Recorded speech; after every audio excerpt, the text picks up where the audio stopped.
The current console generation has been going on for some 4 years now, with both the Xbox Series consoles and PlayStation 5 at the midpoint in their respective life cycles, if we're taking the past generations into consideration. When this generation was announced, the promise of next gen graphics that would justify a new console were all the things that the consumers and fans were salivating for. But when the consoles launched, there really wasn't much in terms of next gen graphics that were blowing people away.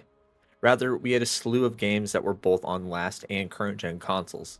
In short, this meant that a majority of games that were supposed to be next gen weren't able to fully take advantage of the new hardware. Senua's Saga Hellblade II is the first game in this console generation that I truly believed was next gen and took advantage of those consoles fully. There are times when you're playing this game that the character models look so good that you completely forget that you're playing a video game at times. The vistas, the art designs are going to be something that a lot of people will talk about, and I'm sure you've already seen a handful of screenshots from this game as well. While it is on the shorter side, with my playthrough clocking in at around 6.5 hours, I think it served the game better in that way, because in my eyes, it cut out a lot of bullshit and bloat that the first game had, while still remaining true to its identity. This is definitely not going to be a game for everyone, as I've seen it dubbed as a boring walking simulator, and I've heard the same thing about Death Stranding, a game I've played and finished 3 times now. Hellblade 2 is a very slow and methodical game in terms of its gameplay, as well as the combat, which has been changed up from having you fight multiple enemies on screen at once to now all the combat is one-on-one. While sadly it does take away a lot more of the flashy combos that you could pull off in the first game, the puzzles from the first game do return, but there are a lot less of them, and there is a few different types of puzzle mechanics to spice up things as well. If you're expecting some radically different game from the first Hellblade, you might be a little disappointed, as this very much is just more Hellblade, but I didn't see it as disappointing or a negative for the game. They took what worked and refined it into a leaner, meaner package, and after some 4.5 years of dev time, I think we got a pretty kick-ass game and experience.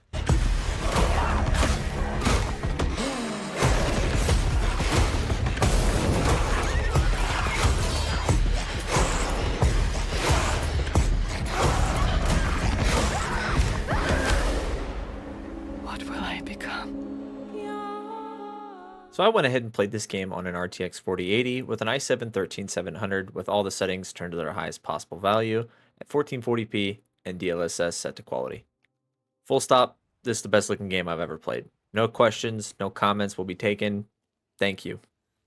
No, but in all seriousness, who did Ninja Theory have to sacrifice to get the graphical fidelity that I'm seeing here in this game? When I would enter a new area or location in the game, a lot of the time I was just dumbstruck at the landscape and the environments around me. One weird thing you might be wondering is, why is the footage and all of the gameplay currently in widescreen? This is actually intended and done by the devs, I'm going to assume, to help reach this level of graphical fidelity that they're pushing for. And at first I wasn't sure I was going to like it at all. But as time went on, and the more and more I played it, and the more I just saw how drop dead gorgeous this game was, I slowly forgot about the letterbox widescreen issue. If you really do want to, on PC, there are some ways to mod it out. You just have to go and change some files, but I didn't feel like doing that. Now you might ask, okay, the game looks great, but how does it run? None of this matters if the game runs like shit. And I'm happy to report that this game runs incredibly well. In my 6.5 hours of playing, I didn't encounter a single bug or crash. The only issue that I did have was this weird little stuttering early on that I actually found out was attributed to my GPU drivers being out of date. So once those were updated, the issue was resolved. This game also does the whole one take camera shot thing, and if there were any cuts, I didn't notice. At times the camera will fly over to one character in a scene and then come back to rest near Senua, where it would transition to gameplay.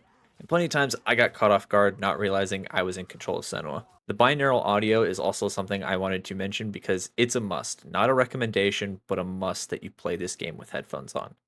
The way that the audio was designed, just like in the first game, is to have it sound like it's coming out of certain parts of your earphone, giving you that simulation of Senua's psychosis. There's even a couple of behind the scenes stuff where you can actually find how they recorded all this audio with a specialized microphone. It looks like a head, so I'm assuming the microphones are kind of on the left and right, and that allows them to pick up and really hone in on whatever particular scene that they're filming at the time. Her father, Simba. Did you think you could escape your past, Senua? You tried to run, didn't you? She can't forget. You can never forget. You thought you got away. No, You thought you left it behind in hell. Dillian. Dillian, you're Dillian. You're lovely Dillian. Him. But you will never be free of There's this. pain. And then also the music is something I want to give a little shout out to as well, because the way that it's used to blend and play off what's going on in a particular scene. There's one early on where it's completely silent and then an enemy grabs you, and then just as they're landing a kick, the music starts.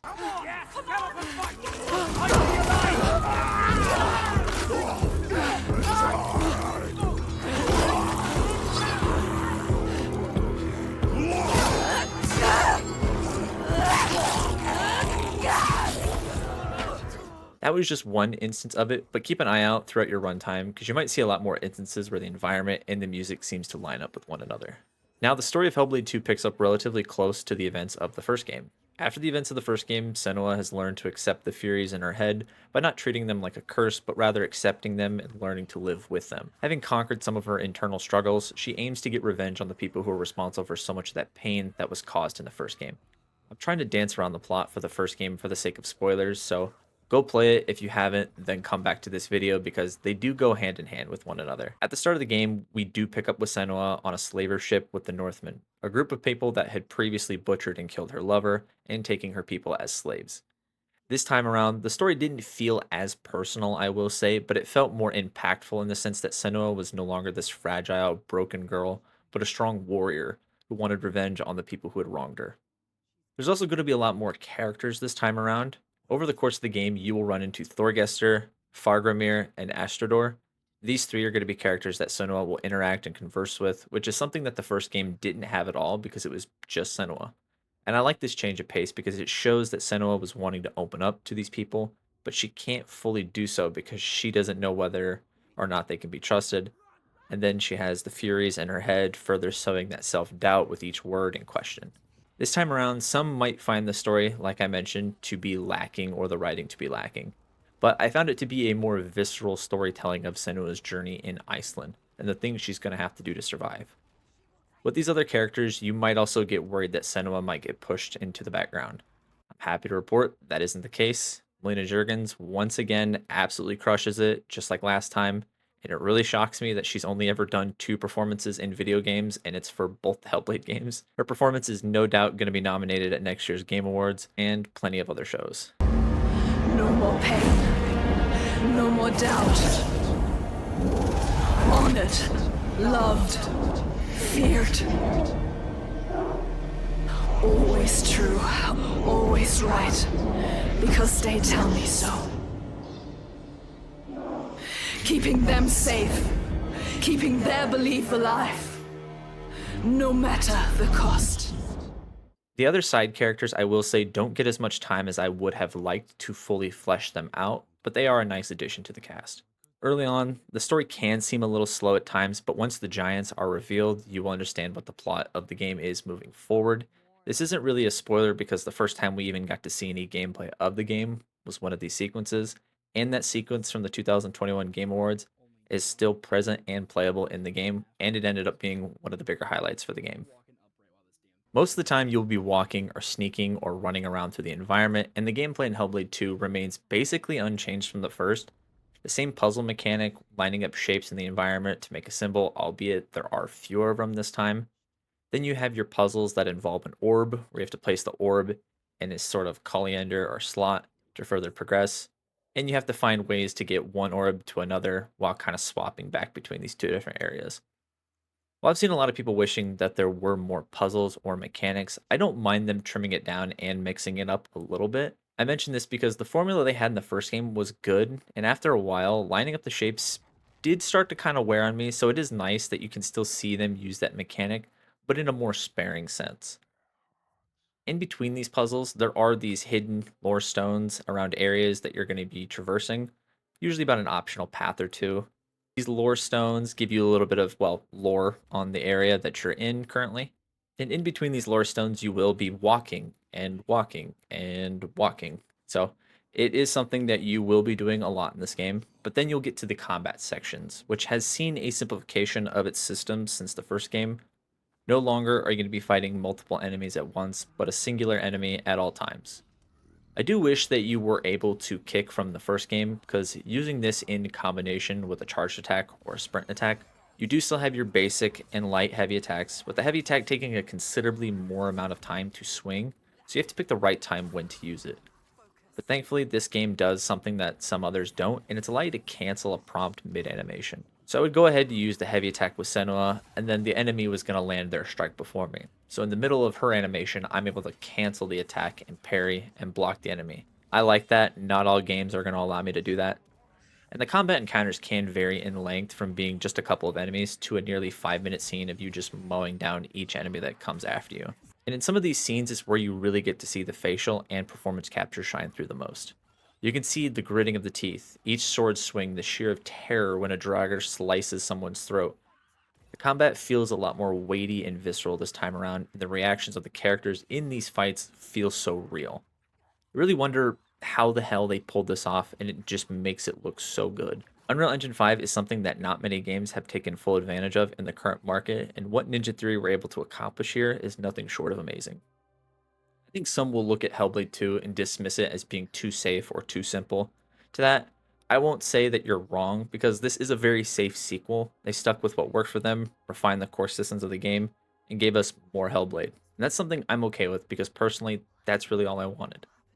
While the reviews for Hellblade 2 have been a little more mixed than the previous game, it currently is still reviewing the exact same as the first game did on Metacritic with a score of 81, which I don't think is bad, but I do feel like a lot of people were expecting this to be some massive AAA product that would move tons of units, but that's not something Hellblade was ever really capable of doing, and anyone that's played the first game knew it was a smaller niche title that not many people were going to know about, and fewer having played it. Personally, I ended up liking the sequel more than I did the first game, and having just come off playing the first game leading up to its release, I was worried I might come off a little biased or be constantly comparing it to the latter, but a lot of the time I was just so gobsmacked by what I was seeing on screen. The combat, while simpler, felt more intimate due to the one-on-one nature of all the fights, forcing you to dodge and parry instead of just spamming the light and heavy attacks over and over again.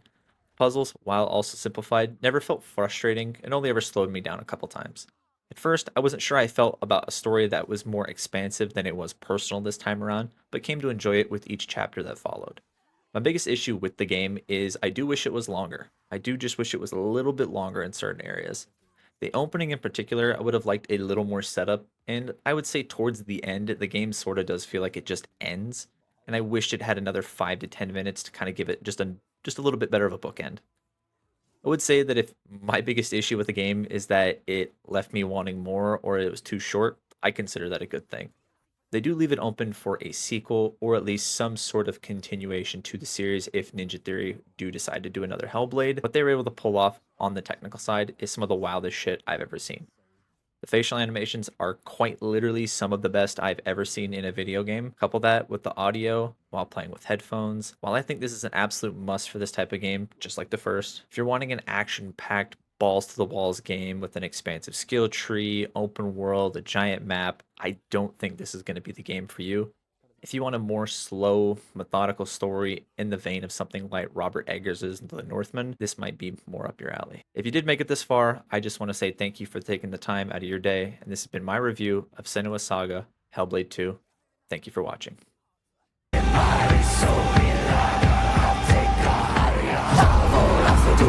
Querida, sou teu Deus, que vai e vai, sou milagre.